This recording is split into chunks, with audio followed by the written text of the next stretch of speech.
اب جب یہ پروگرام 2010 میں شروع ہوتا ہے تو آپ کو بھی یاد ہے کہ منی آرڈر کے ذریعے رقوم ٹرانسفر ہوتی تھی، پوسٹل سروس جو تھی اس میں اہم رول ادا کرتے تھے۔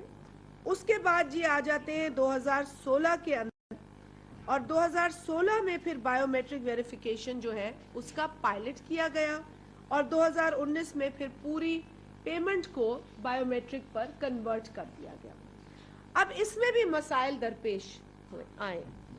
وہ مسائل ہم نے فلڈز میں بھی دیکھے۔ بہت بنیادی مسئلہ جو تھا وہ بائیو میٹرک کی ویریفیکیشن کے میکنزم کی وجہ سے تھا، تو ہم نے پھر اس پر کام شروع کیا پچھلے برس سے ہی، اکتوبر نومبر سے ہمارا یہ سلسلہ شروع ہو گیا، اور متعدد میٹنگز ہوئی ہیں اسٹیٹ بینک کے ساتھ۔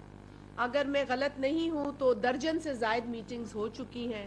جس میں اسٹیٹ بینک اور دیگر پرائیویٹ بینکس شامل تھے، کیونکہ بینکس کے ساتھ ہمیں بیٹھ کر کچھ نہ کچھ طے کرنا تھا۔ اچھا، ہم یہ چاہتے تھے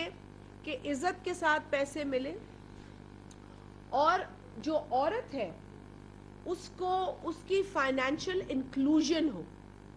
اس کی مالی شمولیت ہو، اور اس کی فائنینشیل ایجوکیشن بھی ہو، وہ بھی ایجوکیٹ ہو، لٹریٹ ہو، اسے بھی